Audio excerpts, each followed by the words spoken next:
দুবাইয়ে আওয়ামী লীগ আমলের পুলিশের সাবেক আইজিপি বেনজির আহমেদ, যিনি সম্পদের পাহাড় গড়েছিলেন বলে আওয়ামী লীগ আমলেই খবর বেরিয়ে এসেছিল, এবং সে খবর বেরিয়ে আসতে শুরু করার পর তদন্ত শুরু না হতে হতেই তিনি বাংলাদেশ ছেড়ে সপরিবারে বিমানবন্দর দিয়েই বেরিয়ে যেতে পেরেছিলেন।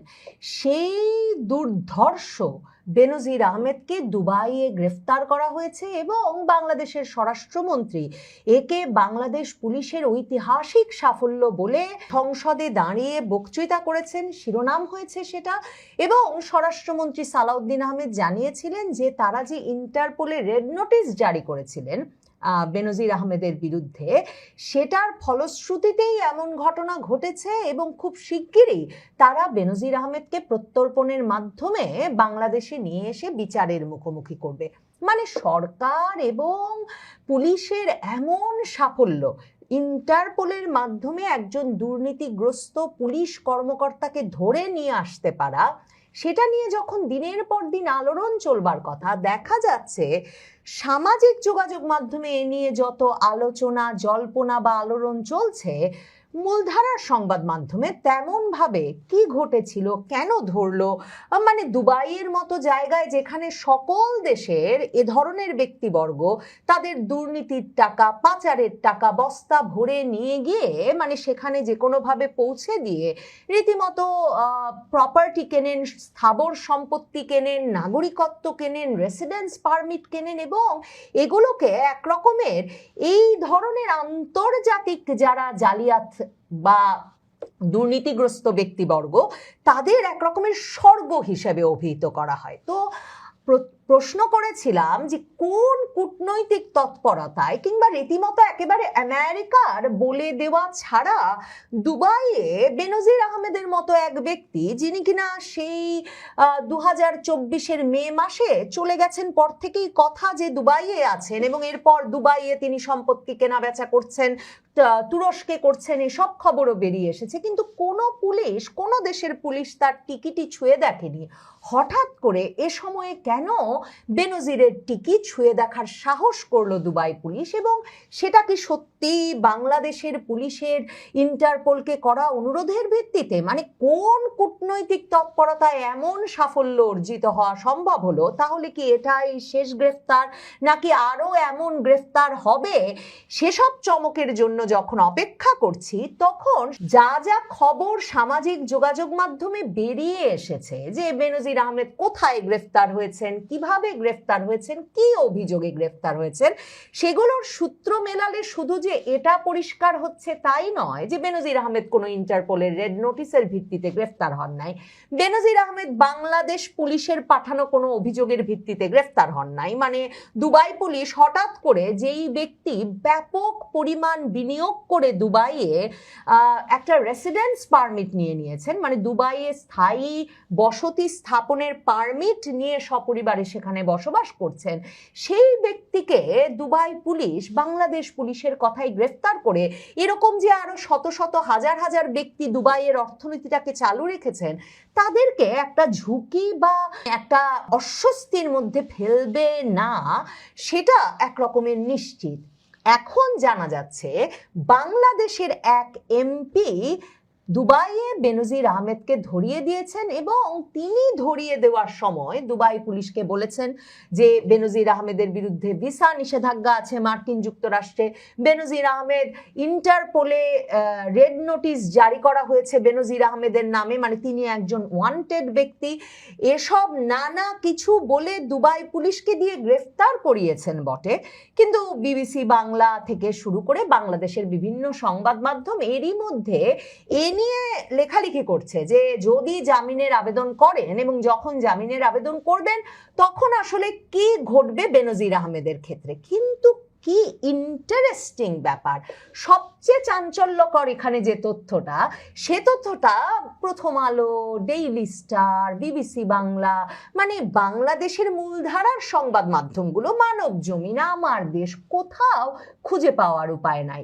রিউমার স্ক্যানারে গেলে দেখবেন যে রিউমার স্ক্যানার বলছে এত রকম এত খবর বের হচ্ছে বেনজিরের গ্রেফতার নিয়ে, আসলে কি ঘটেছিল, এবং তারা তখন বলছে এশিয়া পোস্ট নামে একটি অনলাইন সংবাদ মাধ্যম বেনজির আহমেদের স্ত্রীর সঙ্গে কথা বলেছেন এবং বেনজির আহমেদের স্ত্রী জানিয়েছেন যে দুবাই বিমানবন্দর থেকে মোটেও বেনজির আহমেদকে গ্রেফতার করা হয় নাই, সরকারি সূত্রে যেটা বলা হচ্ছিল বাংলাদেশে। বেনজির আহমেদকে গত 12ই জুন বাসার পাশের একটা শপিং মল থেকে আটক করা হয়েছে এবং দুবাইয়ের একজন তার অত্যন্ত ঘনিষ্ঠ বন্ধু, যিনি এখন চট্টগ্রামে সংসদ সদস্য হিসেবে দায়িত্ব পালন করছেন, সেই ঘনিষ্ঠ বন্ধু বাসার পাশের ওই শপিং মলে এসে বেনজির আহমেদকে ডেকে পাঠান এবং তিনি যখন ওই শপিং মলে বন্ধু চট্টগ্রামের এমপি ওই বন্ধুর সঙ্গে দেখা করতে যান, সেখানে আগে থেকেই অবস্থান নেওয়া দুবাই পুলিশ তাকে আটক করে থানায় নিয়ে যায়। পরিবারের ভাষ্য হচ্ছে ঘটনাস্থলে ওই সংসদ সদস্যের লোকজনও ছিল।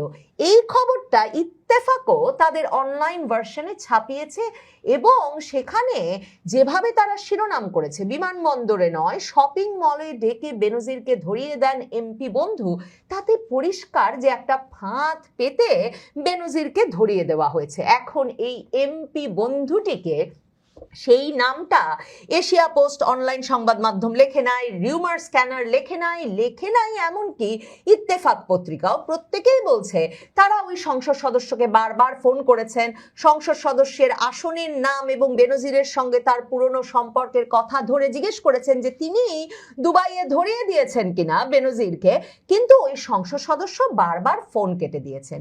কে এই সংসদ সদস্য?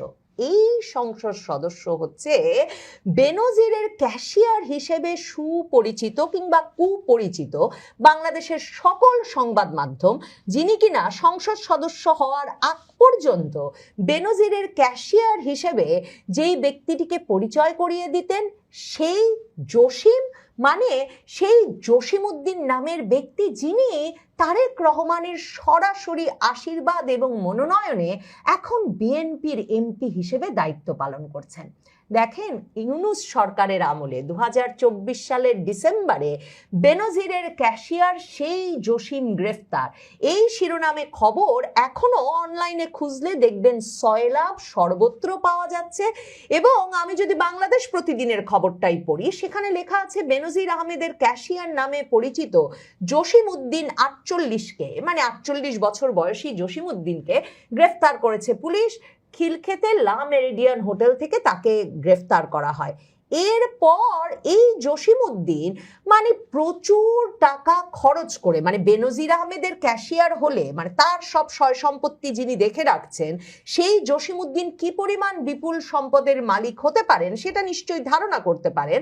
সেই জসিমউদ্দিন বেরিয়ে আসবার পরে প্রচুর অর্থ খরচ করে অন্তর্বর্তীকালীন সরকারের আমলেই মাসখানেকের মধ্যে তারপর তিনি আবারও বেপরোয়া হয়ে ওঠেন, সে খবর যুগান্তরের পাবেন এবং যুগান্তর তখন শিরোনাম করছেন যে এই বেনজিরের ক্যাশিয়ার জসিমউদ্দিন প্রচুর অর্থ খরচ করে অন্তর্বর্তী সরকারের আমলে মাসখানেকেরও কম সময় জেলে থাকার পর বেরিয়ে এসে ফের বেপরোয়া হয়ে উঠেছেন এবং তিনি বিভিন্ন ব্যক্তিকে হত্যার হুমকি পর্যন্ত দিচ্ছেন। সেই জসিমউদ্দিন কিনা হঠাৎ করে বিএনপির চট্টগ্রামের সকল নেতা কর্মীকে একেবারে বিব্রত এবং বিস্মিত করে বিএনপি থেকে মনোনয়ন পেলেন 2025 সালের ডিসেম্বরে, মানে 2024-এর ডিসেম্বরে বেনজিরের ক্যাশিয়ার জসিম শিরোনাম হলেন যে তিনি গ্রেফতার হয়েছেন। বেনজিরের ক্যাশিয়ার জসিম 2025-এর জানুয়ারিতেই বেরিয়ে পড়লেন, আর 2025-এর ডিসেম্বরে এসে তিনি কিনা চট্টগ্রামে 14 আসন চন্দনায় সাতকানিয়া আংশিক এই আসনে বিএনপির মনোনয়ন পেলেন। তখন আমার দেশ পত্রিকা শিরোনাম করেছিল কিলার বেনজিরের ক্যাশিয়ার জসিমই এখন বিএনপির কাণ্ডারি, এবং সেখানে তারা লিখেছিল যে ওই ব্যবসায়ী জসিমউদ্দিন আহমেদকে, যিনি কিনা বেনজির আহমেদের ঘনিষ্ঠ ক্যাশিয়ার হিসেবে বহুল আলোচিত, তাকে মনোনয়ন দেওয়ার পরে সামাজিক যোগাযোগ মাধ্যমে তীব্র সমালোচনার ঝড় উঠেছে, দলের ভেতরে ভেতরে ক্ষোভ অসন্তোষ দেখা দিয়েছে। দক্ষিণ জেলা বিএনপির কারো মতামত নেওয়া হয়নি এই ব্যক্তিকে মনোনয়ন দেওয়ার ক্ষেত্রে। সরাসরি কেন্দ্রীয় সিদ্ধান্তে জসিমকে প্রার্থী করা হয়েছে। এখন কেন্দ্রীয় সিদ্ধান্ত বলতে আপনি কি বোঝেন? মানে বিএনপির কেন্দ্রীয় নেতা মির্জা ফখরুল ইসলাম আলমগীর কিংবা আমির খসরু মাহমুদ চৌধুরী, মানে নাকি রুহুল কবির রিজভী? কে কে এমন একজন ব্যক্তিকে যাকে বেনজিরের ক্যাশিয়ার হিসেবে সরাসরি পরিচয় করিয়ে দিয়ে মাসের পর মাস ধরে রিপোর্ট করছে বাংলাদেশের পত্রিকা, যে গ্রেফতার হয়েছিল এই অভিযোগে ইউনূস সরকারের আমলে, কার ঘাড়ে কটা মাথা? বিএনপির চট্টগ্রাম দক্ষিণের সবাইকে খেপিয়ে ওই ব্যক্তিকে, ওই জসিমউদ্দিনকে চন্দনায় সাতকানিয়া আংশিক চট্টগ্রাম 14 আসন থেকে মনোনয়ন দেবে। সরাসরি তার মানে তারেক রহমানের নির্দেশেই এই মনোনয়নটি হয়েছে। মানে বিএনপির কে কোথায় মনোনয়ন পাবেন সেটা যে শেষ পর্যন্ত তারেক রহমানের সিদ্ধান্ত, সেটা কিন্তু বারবার বিএনপির তরফে, এমনকি যখন সারা বাংলাদেশে বিক্ষোভ হচ্ছিল বিভিন্ন মনোনয়নের বিষয়ে, তখনও বারবার বিএনপির কেন্দ্রীয় নেতারা বলেছে তারেক রহমানের একেবারে খাস লোক জসিমউদ্দিন, মানে তিনি ছিলেন আওয়ামী লীগ আমলে বেনজিরের খাস লোক, ঠিক বুঝে গেছেন কোটি কোটি টাকা নিয়ে কার খাস লোক হলে এখন এই বিএনপি আমলে বা এই নতুন আমলে টিকে থাকা যাবে, ব্যবসাপাতি আরো বাড়ানো যাবে। এই জসিমউদ্দিন ঠিক ঠিক জায়গায় আবারও তার ঘনিষ্ঠতা করে ফেলেছেন, সে সূত্রে এমপি হয়ে বসেছেন এবং এমপি হয়ে এখন দুবাই গিয়ে তিনি বেনজিরকে দুবাই পুলিশের হাতে ধরিয়ে দিয়েছেন। বিএনপির এই এমপি এই উদ্যোগটা নিলেন কেন? দেখেন, যখন তারেক রহমান এই লোকটিকে মনোনয়ন দিয়েছিলেন জসিমউদ্দিনকে, তখন পত্রিকায় খবর এসেছিল মাত্র 1.5 বছরে বিএনপির প্রার্থী জসিমের সম্পদ 21 থেকে 41 কোটি টাকা হয়েছে। মানে যখন আওয়ামী লীগ আমলে 2024-এর মে মাসে উপজেলা নির্বাচনে অংশ নিয়েছিল এই জসিমউদ্দিন, বেনজিরের ক্যাশিয়ার, তখন সে বলেছিল তার 21 কোটি টাকার সম্পদ আছে। আর যখন 2025-এর ডিসেম্বরে উনি মনোনয়ন পেলেন বিএনপির এমপি প্রার্থী হিসেবে, তখন হলফনামায় তিনি 41 কোটি টাকার সম্পদের কথা বলেছেন। নিশ্চিতভাবেই এই ইউনূস সরকারের আমলে বেনজিরের বেশি বেশি সম্পদ বেনজিরের ক্যাশিয়ার জসিমউদ্দিন তার নিজের নামে করতে পেরেছেন। কক্সবাজারের রামাদা হোটেলের মালিক এই জসিমউদ্দিন, দুবাইয়েও তার রামাদা হোটেল আছে এবং দুবাইয়ে বেনজিরের সঙ্গে তার ব্যবসা ছিল। নিশ্চিতভাবে বেনজিরের সঙ্গে তার ব্যবসা এবং আর্থিক সম্পর্কটা এতই ঘনিষ্ঠ যে তিনি দুবাই শপিং মলে ডাকা মাত্র বেনজির আহমেদ বাড়ি ছেড়ে শপিং মলে চলে গিয়েছিলেন।